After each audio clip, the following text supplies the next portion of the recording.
मतलब 419, 420, 467 और 468 का मामला, फोर्जरी का मामला है। देवरिया जैसे कांड होने की स्थिति आ गई।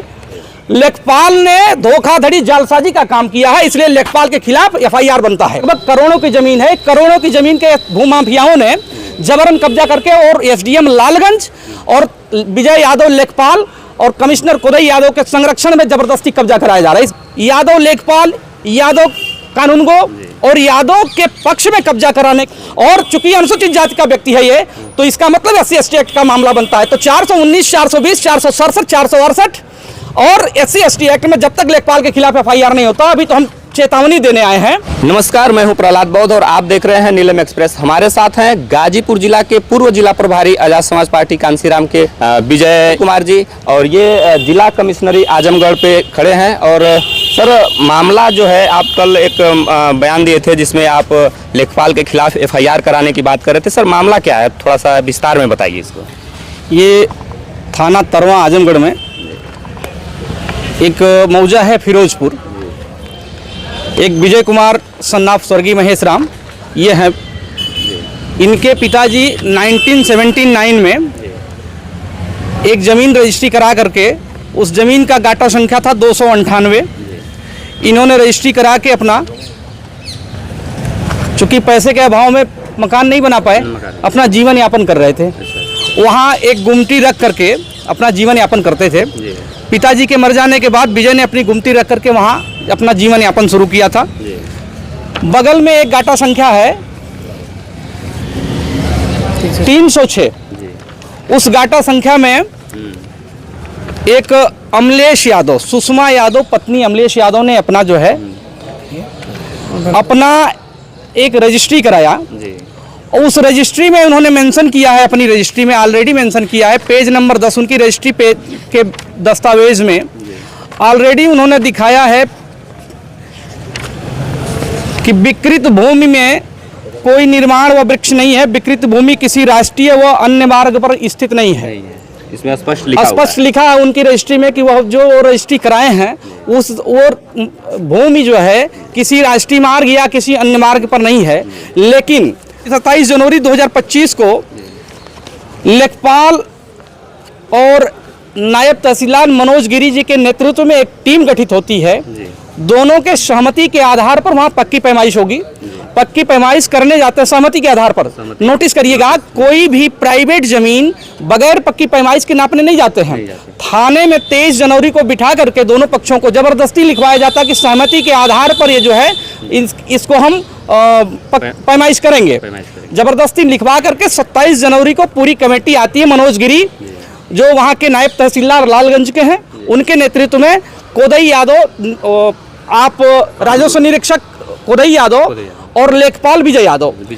देखिए, यादव लेखपाल, यादव कानूनगो और यादव के पक्ष में कब्जा कराने के उद्देश्य से उन्होंने 306 गाटा संख्या बता करके कि ये गाटा संख्या 306 का है, जबरदन कब्जा कराने की नीयत से स्पॉट मेमो बनता है। जिस दिन लोग नापने जाते हैं स्पॉट मेमो बनाते हैं। स्पॉट मेमो बनाते समय स्पॉट मेमो के ऊपर मनोज गिरी जो वहाँ के नायब तहसीलदार थे, जिनकी अध्यक्षता में पैमाइश हो रही थी, उनका कोई सिग्नेचर नहीं है। सिर्फ लेखपाल विजय यादव और कानूनगो कोदई यादव के सिग्नेचर होकर के, और स्पॉट मेमो वहाँ न बनाकर कहीं और बना करके फर्जी तरीके से एक रिपोर्ट बनाई गई और विपक्षी अमलेश यादव के पार्टी के लोगों की पूरे सिग्नेचर कराए गए। और इस व्यक्ति के, जिसको सहमति के आधार पर कहा जा रहा था कि सहमति के आधार पर हम पक्की पैमाइश कर रहे हैं, सहमति के आधार पर इस व्यक्ति को भी सहमत, अगर इसकी सहमति आपने लिया था तो स्पॉट मेमो बनाते समय इस व्यक्ति की भी सिग्नेचर होने चाहिए थे। लेकिन सिग्नेचर इसका नहीं लिया गया, कहीं और सिग्नेचर करा करके जब फर्जी रिपोर्ट बनाकर IGRS के ऊपर उसको निर्माण करने का आदेश, और SDM लालगंज महोदय ने निर्माण का आदेश दिया, उसको इन्होंने चैलेंज किया, आकर के यहाँ निवेदन किया कमिश्नर साहब से। कमिश्नर साहब का एक आदेश जो फोन कॉल के आधार पर, केवल दूरभाष के आधार पर, कमिश्नर साहब ने SDM साहब से बात किया और दिखाया, दूरभाष के आधार पर मेरी बात लालगंज SDO से हुई है। उन्होंने कहा कि यह जमीन 306 गाटा संख्या की है। इसका मतलब सुषमा पत्नी अमलेश यादव अपने जमीन पर बना रहे हैं, जबकि वहां जमीन की स्थिति क्या है, गाटा नंबर 306 जो 305 एयर का रकबा है, 305 कड़ी का रकबा है। ऑलरेडी उस पर मकान 501 कड़ी बन चुका है, जिस पे पूरे बाजार की चुकी वो जमीन है और लगभग करोड़ों की जमीन है। करोड़ों की जमीन के भूमाफियाओं ने जबरन कब्जा करके और एसडीएम लालगंज और विजय यादव लेखपाल और कमिश्नर कोदई यादव के संरक्षण में जबरदस्ती कब्जा कराया जा रहा है। इस गरीब आदमी के साथ न्याय नहीं हो, इस बात के लिए हम लोग लड़ाई जब कर, हम लोग एप्लीकेशन एक हमने दिया तरवा में लेखपाल और कानूनगो के खिलाफ एफआईआर करने के लिए, तो उन्होंने कहा एसओ साहब ने कि जांच का विषय, हमने कहा बिल्कुल आप जांच का विषय देख लें, पूरी मोहल्ला पूरा बाजार से अब एक बयान ले सकते हैं, पूरा बाजार इस बच्चे के साथ खड़ा है, लेकिन सिर्फ और सिर्फ कब्जा करने की नियत एसडीएम लालगंज, कोदई यादव निरीक्षक, राजस्व निरीक्षक परमानपुर तरमा और विजय यादव लेखपाल फिरोजपुर, ये तीनों लोग मिलकर के यादव अपने संरक्षण में जबरदस्ती बिरादरी खेल के पैसे के लालच में आकर के जबरदस्ती इस गरीब आदमी का जमीन छिनैती करने का प्रयास कर रहे हैं।